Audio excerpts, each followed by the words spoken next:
जो government job वाले हैं या फिर जो मॉर्निंग को सुबह सुबह निकलते हैं, उनकी अगर व्हीकल कुछ खराब हो जाए तो वो कैसे प्रवास करते होंगे, ये सोच रहा था। क्योंकि आज जब मैं आ रहा था तो आज मुझे जल्दी आना था और टाइम था 6 बजे, तो मैं जब निकला तो रिक्शा वाले भैया तो दिखे नहीं।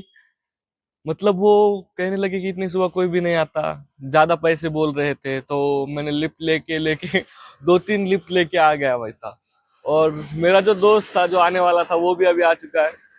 अनफॉर्चुनेटली आज भी सर जल्दी नहीं आए, तो जिम्नास्टिक करेंगे। क्रिएटिन मैंने ले लिया है जिसके बारे में मैंने आपको बताया था। और आई थिंक कि आज बॉडी बहुत सही लग रही है, क्योंकि लाइट में ऐसी दिख सकती है आपको, बट इतनी अच्छी बॉडी भी नहीं है।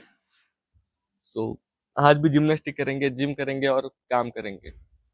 यही सब दिखाऊंगा, आप नहीं देखना चाहते फिर भी क्योंकि यही मेरा रूटीन है। और बहुत फिलहाल तो बहुत ज्यादा टफ जा रहा है, बट एक बात आदत हो जाने के बाद में अपनी लिमिटेशंस को बढ़ा पाऊंगा। फिलहाल तो मैं इतने हद तक कर देता हूँ कि बहुत ज्यादा थकता हूँ, तो उसकी वजह से इससे ज्यादा और कर पाना सोच भी नहीं सकता। तो hope you got it.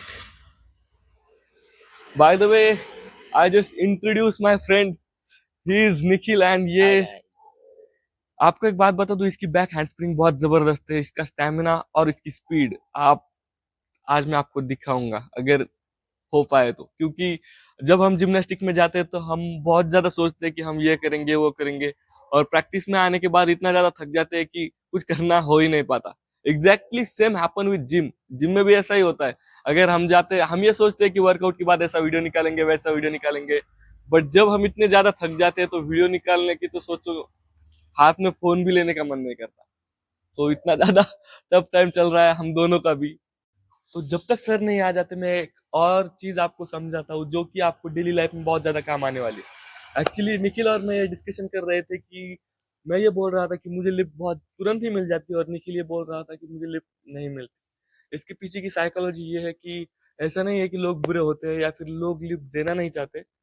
Nikhil ये बोल रहा था कि मैं जब जगह पे खड़े रह के ऐसे करके लिफ्ट मांगता हूँ। मैंने बोला ये टोटली रॉन्ग है, क्योंकि अगर जो व्हीकल पे आ रहा है उसके माइंड में ये भी चल रहा होगा कि मुझे इसको लिफ्ट देनी है, तो भी वो नहीं दे पाएगा।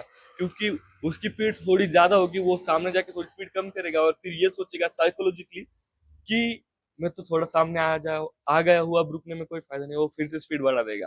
तो ये होता है। मतलब देनी भी होती है, बट वो टाइम पास नहीं करते बैठेगा। तो मेरा ये कहना है कि अगर आपको लिफ्ट मांगनी है तो आपको चलते चलते ही मांगनी होगी। आपको एक दो पैर आगे डालने हैं और फिर लिफ्ट मांगनी है, क्योंकि आपकी स्पीड थोड़ी सी मैच हो जाती है और वो रुक भी जाता है। तो ये फैक्ट है, क्योंकि मैंने नोटिस किया है एज कम्पेयर टू मी। मतलब निखिल और मेरे कंपेरिजन में मुझे लिफ्ट बहुत जल्दी मिल जाती है। ये इसके पीछे का रीजन हो सकता है। तो कभी आप ट्राई करना, क्योंकि मैं मार्केटिंग का हूँ और मैं छोटी छोटी चीजों को बहुत ज्यादा नोटिस करता हूँ कि लिफ्ट कैसी मांगनी है या फिर बार्गेनिंग कैसी है, कैसी करनी है। तो ये पॉइंट आपको बहुत ज्यादा काम आएगा इन फ्यूचर। तो मेरी वीडियो ऐसे ही देखते रहो, क्योंकि मैं वैल्यूएबल बातें आपसे शेयर करता हूँ, जो भी एक्सपीरियंस से सीखता हूँ या फिर नॉलेज गेन करता हूँ वो आप सबको बताते रहता हूँ। चलो अब ये लास्ट है, तो मिलता हूँ आपको जिम्नास्टिक में रिक्शा से। हम्म। उठते 5 बजे, घर से 5:30 बजे।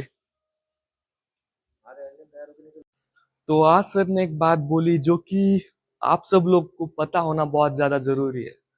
सर ने ये बोला कि जिम वाले बंदे जो होते हैं वो बॉडी बहुत ज्यादा एग्जॉस्ट करते हैं, अपनी एनर्जी को मतलब डिवाइड करते हैं। यानी कि उनकी एनर्जी वर्कआउट के बाद कम हो जाती है थोड़ी बहुत, और ये मैंने भी नोटिस किया है। और योगा का उल्टा है, जब हम योगा करते हैं तो वो एनर्जी और ज्यादा बढ़ जाती है। तो ये बात रिसर्च करनी होगी कि इस बात को मतलब और भी डिप डाउन करना होगा। तो होप यू गॉट इट। और जितना ज्यादा हो सके कि ये दोनों को कंबाइन में करने की कोशिश करो। अगर दोनों नहीं हो पाए तो मैं सजेस्ट करूंगा घर पर हो तो योगा करना, दैट इज रियली गुड। तो जिम्नास्टिक करके हम जा रहे हैं घर। और हुआ ये कि ये जो रिक्शा वाले भैया है ये हमें पहले भी मिल चुके हैं, तो ये बहुत कम में ही राजी हो गए। हमको बहुत ज्यादा अमाउंट बोली थी जो भी आने वाले थे, मतलब लकीली हमें ये भैया जी मिल गए, ये हमारे बहुत नजदीक के ही रहने वाले हैं, तो दैट्स रियली गुड। तो जिम्नास्टिक करके अब हम जा रहे हैं घर को।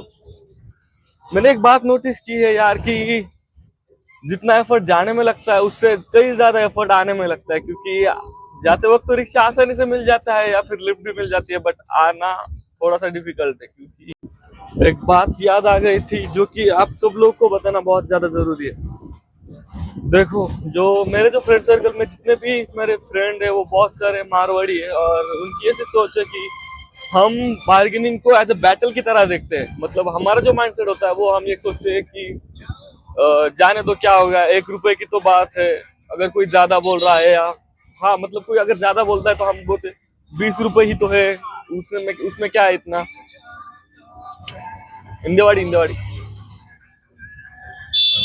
तो हम ऐसा सोचते हैं, बट वो ऐसा नहीं सोचते। अगर बात 1 रुपए भी कोई ज्यादा ले रहा है तो वो ये ऐसा सोचते हैं कि हम एक बैटल में, और हम ये बैटल हार हार जाएंगे अगर हम 1 रुपए की छूट दे दे तो ये कभी भी नहीं सोचना है। उनकी ये सोच बहुत ज्यादा मतलब मुझे अच्छी लगती है कि किसी को 1 रुपए भी ज्यादा नहीं देंगे, वो इसको बैटल की तरह देखते हैं। उनके लिए अमाउंट मैटर नहीं करती, बट उनका जो तरीका है बार्गेनिंग करने का वो बहुत सही है। मतलब आप देखो, कोई अगर आपसे 10 रुपए ज्यादा मांग रहा है, थोड़ा सा बार्गेनिंग कर रहा है कि यहाँ का रेट तो ये होता है, तो आप बोल दोगे कि यार 10 रुपए कोई ज्यादा अमाउंट नहीं है, आप दे दोगे। बट उनकी ऐसी सोच नहीं होती, वो ऐसा सोचते हैं कि यहाँ पे तो 10 रुपए ही होते हैं, तो हम इसको ज्यादा क्यों पे करें। और वो अपने एक अमाउंट पे पहले ही डिसाइड कर लेंगे और उसी पे स्टिक रहेंगे, उसी पे ही ठहराव करेंगे।